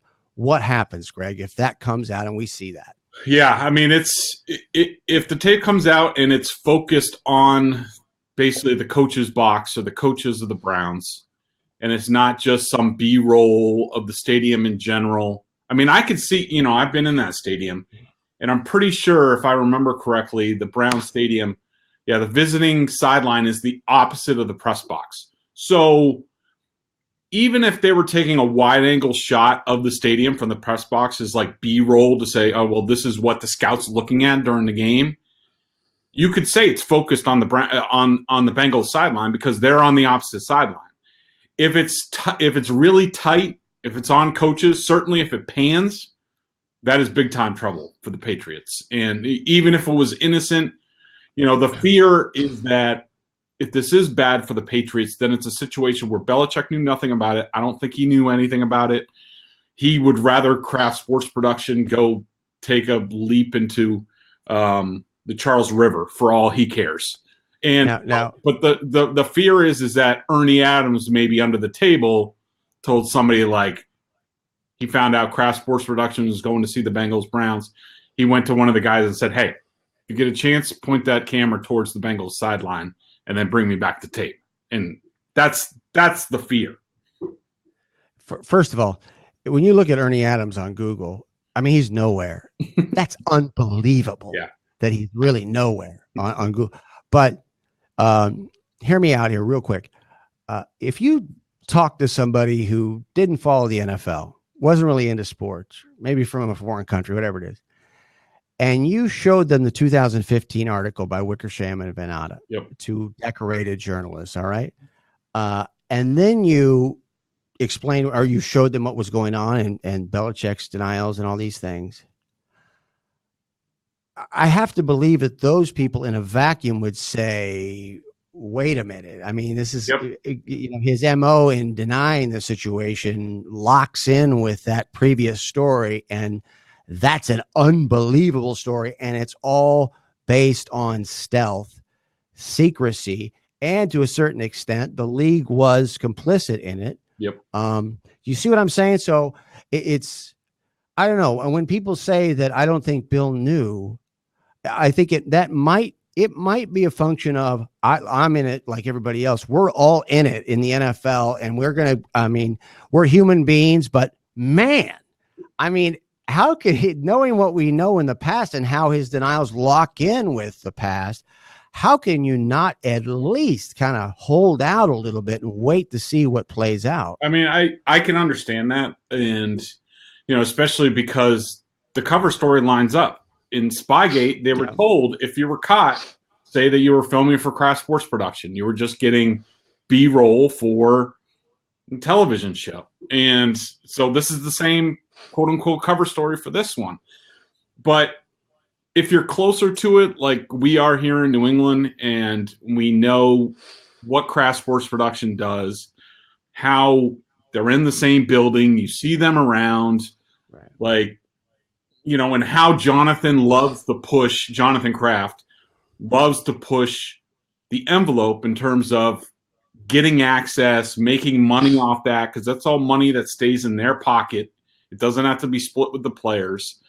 You know, when you look at all that, then you understand. You've been watching these Do Your Job documentaries, like I have, to get more of the inner workings of the franchise. Then you can see it that way. And then there's the other thing, Brooks, is that, you know, I know some people will say, well, you know, it's hiding in plain sight, but like, you would have to be a complete moron to request, if you're the Patriots, to send a staffer into the press box of two other NFL teams and film the sidelines from there. I mean, you would have to be a complete moron, and I just have a hard time going there. Right. And apparently it's the first time, it was reported today, it's the first time the guy had ever been on the road. And he's wearing the Bruins jersey, which makes it great. You know, it makes the story so much better. Yeah, I really want to know what number jersey he was. Right. Like, was it Terry O'Reilly, or was it Cam Neely, or was he? Was it a 77 or what was it? Was it Andy Moog or?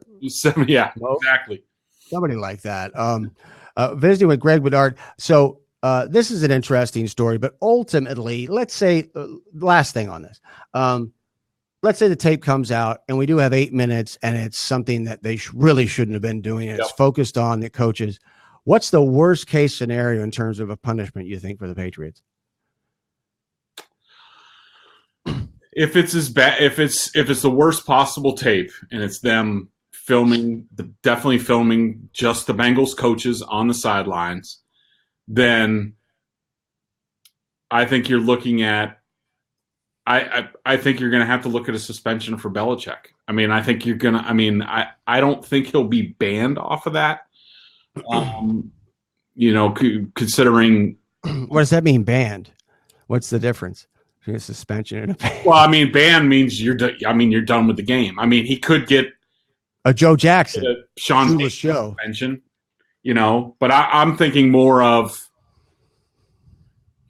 I don't even know if he would be suspended for this postseason. I mean, I want to say like the first 4 games next year, but I don't know if that can wait. I don't know. I mean, it's hard for me to go there. I mean, I really need to see the tape. I really want to see.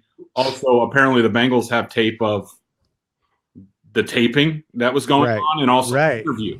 So I would like to see all 3 parts and then decide for myself. But if it's bad, you know, Belichick's, you know, that the original Spygate, he was basically on, you know, one more strike and you're suspended. He was lucky he wasn't suspended the first time. And so he's skating on thin ice in that regard. Right. Well, I mean, I'm actually stunned to hear you say that he would be suspended, because I'm really of the mind, knowing what we know now, that Goodell knew, and I know things are different now, but I would be shocked if there was a significant punishment, even if we got 8 minutes of the bank. That's just my feeling on it. Yeah, but I mean, from 1,000 yards away, how many more times do they need to be caught cheating before the man in charge of all football operations gets really punished? I mean, he got fined for the first one. He skated on Deflategate, mostly because they threw Brady and the equipment managers under the bus. The third time, I mean. Well, here's the key. I'm telling you right now, and let me give you an analogy. I remember I was covering Ohio State really closely and Jim Tressel when he was fired. Mm-hmm. And man, I've been down this road so many times where you have major violations, NCAA, well, not so much anymore, but where you have controversy with the coach, you're not sure what's going to happen, somehow they wriggle out of it. And that had happened with Tressel at Ohio State many times. But I remember specifically when Tressel was fired, it was immediately preceded, like a day before, that emails from him with his own, little electronic signature where he's doing things he shouldn't be doing, they came out into the public, and he was fired the next day. Now, my point in bringing that up is these tapes, I think that the X factor, the difference here, if that 8-minute tape comes out, I do think there's the potential it could be a game changer, something that you can really grab a hold of. Yeah. I mean, I just can't believe we're going down this road again. Cause it's just, that now I'm thinking about then the NFL will want Belichick's cell phone records and they'll want his emails. He emails a lot. I honestly, I'm on your. It's ridiculous, this story. I think it was an innocent mistake. It's just because it's the Patriots. If it was any other team, we wouldn't be talking about this, but I understand why we're talking about it. But yeah, it's just ridiculous. Here's the thing, though. Here's the thing. And I don't think I'm doing what I accuse everybody else of doing. I really don't think he was involved here. But it's a bit of poetic justice if he somehow gets trapped in this situation.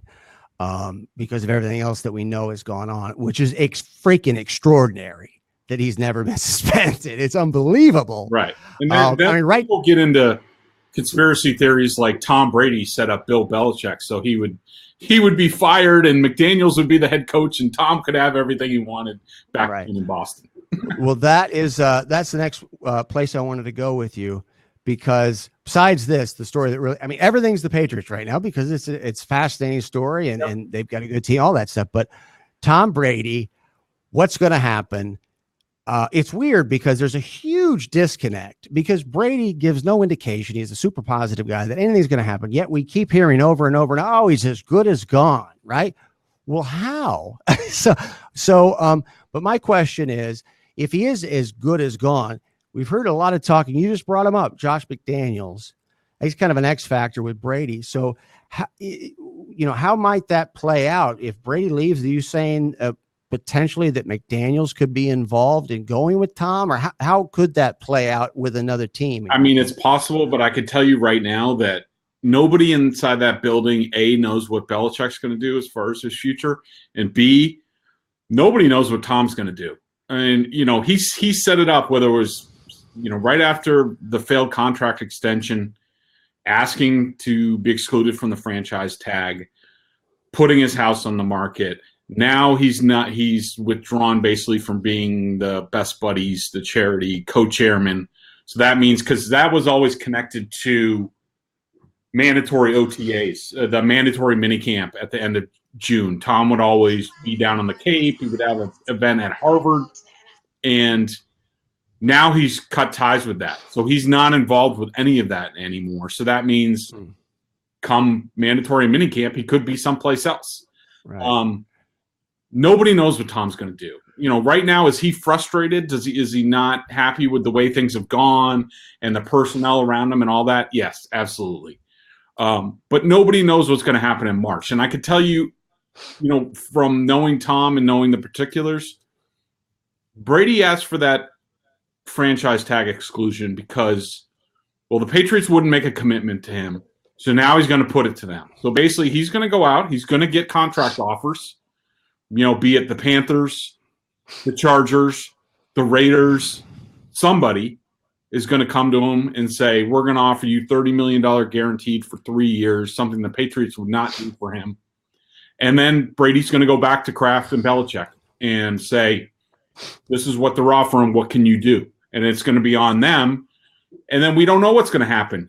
Are the Krafts going to let Belichick decide that? Are the Krafts going to step in and say, no, I can't stomach Tom Brady in a Chargers uniform or in a Dolphins uniform playing us twice a year? Nobody knows. So we'll see. Well, to this point, hasn't it been all Belichick? And that's why we're in this spot with Tom right now? I think that – I don't know. I'm asking Jimmy Garoppolo, as far as I've known and reported, the Kraft stepped in on Jimmy Garoppolo and in so many words basically said Jimmy needs to go. And that was to give Tom some security, some peace of mind, because at that time Brady was bouncing off the walls. Why is Jimmy still here? Why wasn't he traded in the offseason when his value was the most? Why is he still here? If Bill's going to replace me after this season. And then all of a sudden Garoppolo was with the 49ers, so that was gone. But, certainly Bill in the last 2 contract negotiations has won out because all he got was incentives last year and a little crappy raise this year. But still, I mean, this is, at the end of the day, this is their franchise. Jonathan Kraft has said in the past that Tom Brady deserves the respect to make the decision on when his Patriots career ends. Is that still the case? Nobody knows. It kind of flies in the face of what's been happening with Brady, though, in actuality, the statement from Jonathan Kraft. So what's plan B if Brady leaves for the Patriots? Well, I mean, I think Jarrett Stidham gets the first crack, who's a rookie this year. He was impressive enough that they sent off Brian Hoyer and released him. I think he has a chance. I think part of Belichick probably thinks he could win with Jarrett Stidham right now with the talent around and the defense. You've seen that in Stidham? You really like him? Or do you think he can do that? I mean, I think he was certainly a guy that I thought he had the tools. He was going to be a project. You thought it was going to be a long project because he came from 2 of the most basic college offenses in the NCAA. Got smells on. Baylor and Auburn. I mean, right. Really. But I'll tell you what, I was very impressed with how much he learned this year. He certainly threw to the young receivers like N'Keal Harry and Jacoby Myers a lot better than Brady did, and that even goes for the preseason. I mean, Brady would get in the games, and he couldn't throw to any of those guys. All of a sudden, Jarrett Stidham came in, he was lighting the world on fire. So I think Stidham would get the first shot, but they're going to bring in competition, whether it's another draft pick, they trade up and get somebody. There will be a lot of, veteran free agents and players available, whether it's like, Phillip Rivers or, somebody like that. I don't know. All options will be on the table, certainly. What happens to Josh McDaniels ultimately?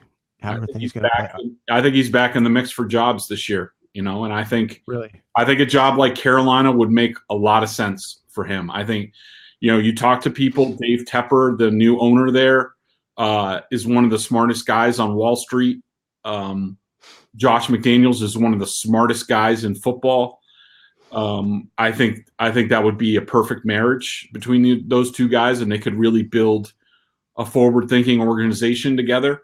And, I think that with the uncertainty over Belichick's future, I mean, I don't think Bill's going anywhere anytime soon. He's certainly not telling anybody his plans, but certainly the unknown about Tom Brady's future, I think McDaniels has to listen to offers, and I think that he will.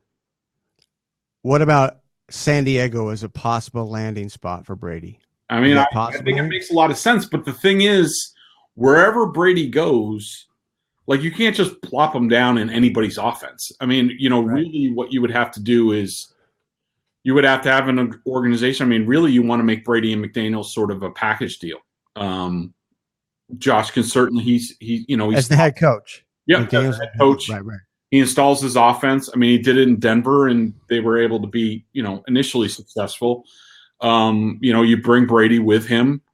I think it's also possible in Miami because Chad O'Shea, and there are a bunch of other former Patriots assistants on that staff with Brian Flores, somebody Tom obviously knows from being a coach with the Patriots. I think that would be very comfortable with him, but you can't just put Tom Brady with a new coach and a new offensive coordinator. I don't think that would make sense at this point in his career. Last thing for you. We saw, to me, one of the more interesting teams this year, high-profile team coming in, but they've been all over the map. And I know they've had injuries. I know the offensive line's been a disaster. But what about the Rams? The Rams are on the precipice of the playoffs. But what's your assessment of McVay? Because obviously he was the golden child. Yeah. Now we're seeing what we're seeing. Give me your overview on McVay and the Rams in the future. I'm a fan of McVay. I do think that he was thrown for a loop in the Super Bowl against Belichick. It was a failure of imagination. He didn't think about, well, what if the Patriots do this? What am I going to do? Like, he thought the Patriots were going to do exactly what they showed on film, which was just misguided and naive of him. But I overall, I think he's really sharp. I think he's a good coach. I think a lot of their offensive problems this year have been, Jared Goff's a quarterback that needs a lot of things working well around him to function. He has to have a running game. He has to throw play action. He is not a shotgun, pick apart the secondary quarterback. He just isn't. That's not who he is. He doesn't make quick decisions. He doesn't have a quick motion. And then defensively, I hate to say I've seen this coming for a while, but you look at Wade Phillips' career, he always, first year or two, the defense always improves rapidly. They're really good, and then they slowly decline. It's happened everywhere he's gone. And so I think that's sort of both things have taken hold there. But if the offensive line can hold together, and they have a running game and can do the play action stuff that Goff needs, I think they have a chance to be dangerous in the postseason. But that division has really been a game changer, I think, for the Rams. The last thing for you, actually, Jason Garrett. I just have to bring this up.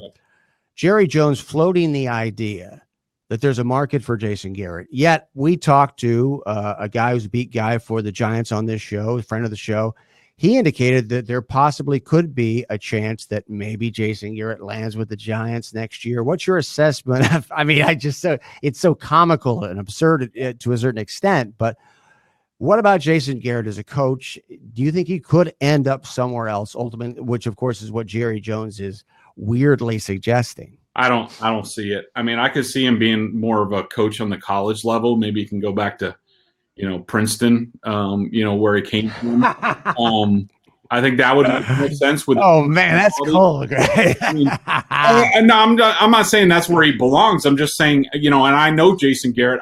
He was on the Dolphins staff when I covered them under Nick Saban, and I think Jason's, he's a thinker, he's a developer of men. I think he works better on the college game.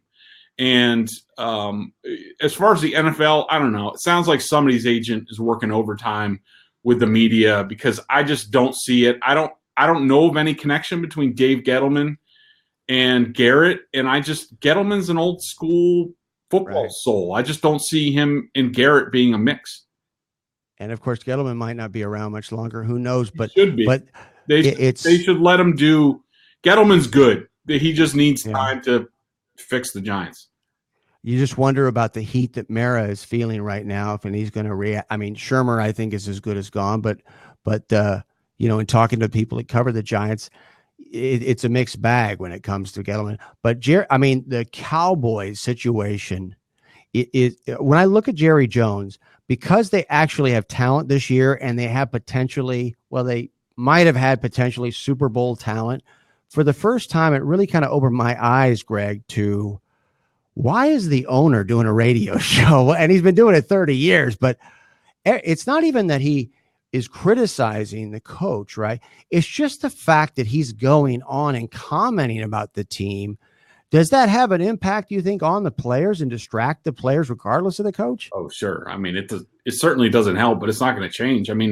It's the Jones show. Jerry, at the end of the day, no matter what he says, Jerry Jones cares more about the spectacle of Jerry Jones and the Cowboys than he does about them winning. And, I don't see why he should be dissuaded, because it's not like his bank account's going down anytime soon, even with the mediocrity that they've had over the years. It's just the way it is. And, I think, from being there in years past, I know that Stephen Jones has had a much larger stake in the personnel side, and I think they've done a really good job. They just need to get the right head coach, the right offensive coordinator. That defensive scheme is tired in today's game. They need a whole revamp, and they need to bring in a coach that knows how to do that. Awesome stuff, man. I can't thank you enough, Greg. Thank you so much for jumping on. It's outstanding stuff. No problem. Thank you. Anytime, Brooks. That's Greg Bedard. Does a great job for Boston Sports Journal. Go to that website and subscribe if you want to know what's going on from a guy who has covered the NFL forever. He's been all over the league, and now he's going to be covering National and the Raiders for the Las Vegas Review-Journal. And also, of course, he's on top of the Patriots. He's in the facility every single week. High profile media personality in the Boston market. Boston Sports Journal. Jump on that website. Subscribe. I mean, if you want, some insight you're not going to get other places. And of course, they cover all of the Boston teams. Outstanding.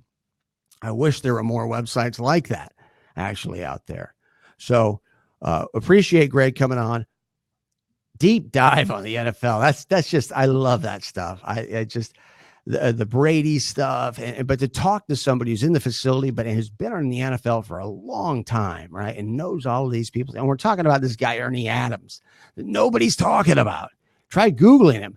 And he's like the secret, fixer. You think of Pulp Fiction and Harvey Keitel. I don't know what that guy's, Cam could probably tell me, our producer. The name of the character that Harvey Keitel played is the fixer in Pulp Fiction. That's like Ernie Adams for Bill Belichick. And you're like, what does Ernie do? Ernie exists probably at this point, so people will ask that question. So people will be paranoid, right? But it really is, it's such a difficult situation with the Patriots right now and the video in trying to assess where Bill Belichick's coming from, if he's telling the truth. It really is hard to believe that he would be bald-faced lying in that situation. It really is. But two things, and I mentioned it to Greg, but I want to reiterate these things. If you look at this in a vacuum, if you talk to somebody who's not a sports fan, doesn't know Bill Belichick, doesn't have that context, all right, and you showed him that amazing article, ESPN, to its credit, that's an unbelievable story. I tweeted it out. You should go read it. It's amazing. And how it matches up. I mean, first of all, the details of the story and the amount of cheating that went on, systematic, deliberate, premeditated.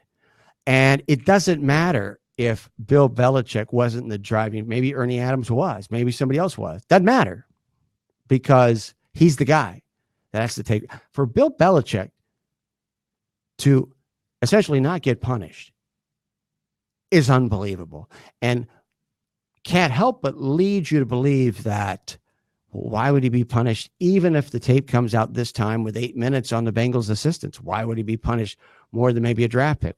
Why would he be suspended?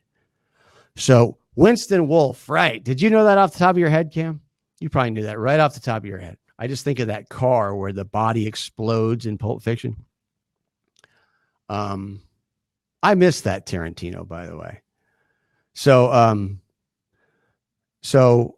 it's always nice to know. I've done a lot of radio shows over the years for Fox, ESPN Radio. I've done national shows. I've done shows where you have to come into the weekends, you fill in, you do a regular shift. It's nice to have a guy that actually listens to the show.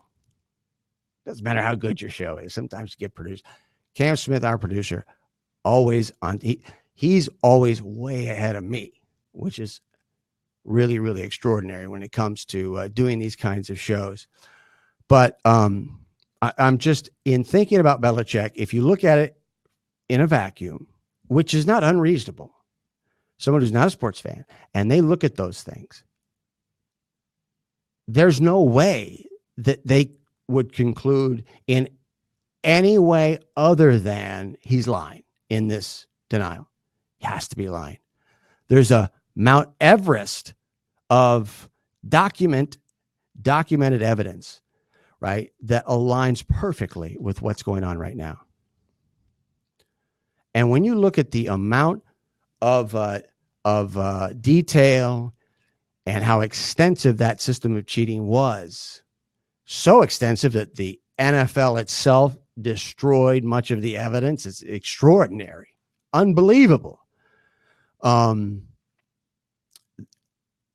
mean, I would not put it past the Patriots. Belichick is the Patriots, to set up this whole do your job just to have the opportunity to film people, give them a pretense to film in a stadium. I swear to God, you don't hear anybody saying that. They should be saying that. You know what I'm hearing right now? Every single major media personality so far, from whether it's Shannon Sharp or Ryan Clark or whoever, on and on and on, because I've been checking what people are saying, what the response is. Every single person believes Belichick. How can that be?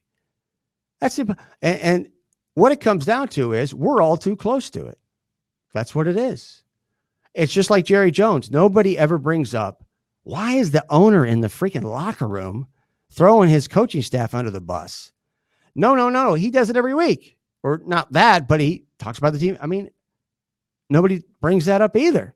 That should be the conversation, not what the coach is doing, what Jerry Jones is doing. Nobody brings it up. We're too close.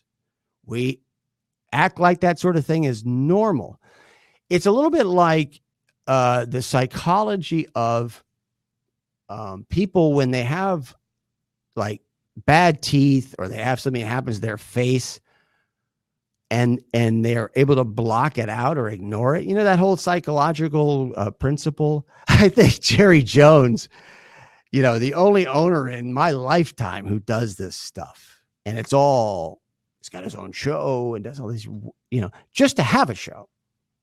You could be saying positive things is undermining the coach. Nobody brings it up. This Belichick thing falls into that category. But you know what? He sounds pretty, I kind of believe him. I do. And I really believe we could have that tape come out. I mean, I really believe that this is a referendum on the credibility of Roger Goodell in the National Football League. Not that it has much credibility anyway, if any at this point. But we know that the Bengals have the tape. The NFL knows it. They've got a tape, right? So the NFL knows if it doesn't put this tape out, somebody's going to. It's going to leak. Jay Glazer will probably get it, hopefully, right? And when he did it last time, he was the man. Jay Glazer coming up on Fox NFL Sunday. Make a mental note of that. Don't miss him. Just, I'm not predicting anything, but I'm going to be watching him. Who knows? You know, Jay's so quiet during the week too. You never know what's going to pop up, but he always has something big. So, so when that tape comes out, if there's 8 minutes on the Bengals, right? Remember what we were just talking about, being too close to the situation. I still think Belichick's going to skate. I do. I don't think any, but I think it's extremely important for the NFL to put the tape out now before it gets leaked. Because, I mean, I will guarantee you, I mean, there's no chance that tape will not get out, knowing that the Bengals have it. No chance. Because there's so many people out there who despise the Patriots, and in many cases, justifiably so. And as I said to Greg, Belichick, for all we know, he could be innocent. You know, who knows? But if he does somehow get entrapped in this situation and he's innocent, he didn't do anything, and he ends up getting suspended, or Greg is a long-time NFL beat guy, national guy. When he's throwing out suspension, he's throwing out ban. That shocked me. Why don't we play Belichick, just to give you a taste, if you haven't heard him talk about the situation. You may have heard the initial comments that he made on WEEI, and he had his press conference on the Patriots network today. You know, I believe it was earlier today. But what about when he talked to the Cincinnati media yesterday? You may not have heard that. This isn't that long, but he was asked about what's going on. From the Bengals. Morning, Bill. Morning. When were you first made aware of the complaint from the Bengals concerning the Patriots film crew in the game this past weekend that the Patriots released a statement concerning? I guess it was sometime yesterday afternoon. And what was your initial reaction to when the complaint came to your attention? I had no idea. What it was about. And then, I got an explanation. I think the organization released the explanation or something similar to that. That's really all I know about it. Have you spoken to anyone on the Patriots content team or anyone involved in the incident? Yeah, I've really focused on getting ready for the Bengals here. I think all that's being handled. Come on, Bill. Internally, or however it's being handled. I don't know. Again, I have no involvement in this and really? no knowledge of it. And really? I really don't have any idea. You didn't talk to anybody about it. What is really going on? We don't have get ready for the do Bengals. What they do. So I really don't See, have knowledge of the situation at all. You could say, well, that's the way it always. No. This is an extraordinary situation. And Bill Belichick's smarter than me and you. Smart guy. You mean to tell me you haven't looked into it at all? To me, that's an indication something fishy could be going on. And just the way that sounded a little fishy to me in the way that he denied it. Insane. Oh, I had absolutely no idea what they were talking about. First of all, Ernie Adams did a do your job, for crying out loud. Greg pointed it out. You can watch it on YouTube. You know what? You can take your do your job and you know what with it. All right. I wouldn't put it past the Patriots to set that whole damn thing up. I mean, you talk about a drop in the bucket. They may make a little money on it, whatever. But I mean, if you think about what happened before with Spygate and they got their hands chopped off, well, we got to think of something. I mean, this makes sense. I don't know. I think what I'm watching right now is how that tape comes out, because it will come out. How is it going to come out? If the NFL doesn't put it out officially, right? I'm done. I will never, ever, ever believe anything that comes out. I mean, after Kaepernick, I really don't. But if they don't put that tape out and they don't put it out quickly, this is a referendum to me. Now, for me, not for anybody else, because everybody else in the sports media believes Bill Belichick, right? They do. And I mean, it's kind of hard not to. But also remember, that's the way, the way he is, and his kind of laid back responses, blah, blah, blah, blah. He doesn't come off as a fast talking, slick guy who might be lying, not really. He is, you talk about a good liar, someone who has that kind of gait to them. Right. And let's remember that if you watch him on this, not that I really want to plug it, because I've been on Twitter and, watching TV. Ooh, the Saban and the Belichick thing is coming out. Wow. This is really, I'm not excited about that at all. Sorry. But I mean, you see glimpses, but we don't see the real Bill Belichick, period. So I think there's a perception because he's so placid, and quiet, I mean, he's not a nice guy either, but so this is going to be a fascinating thing to continue to follow. You're going to want to come back tomorrow. Every single day this week, we've had Insider on the Pats. It's been amazing. We'll continue to do that, cover everything.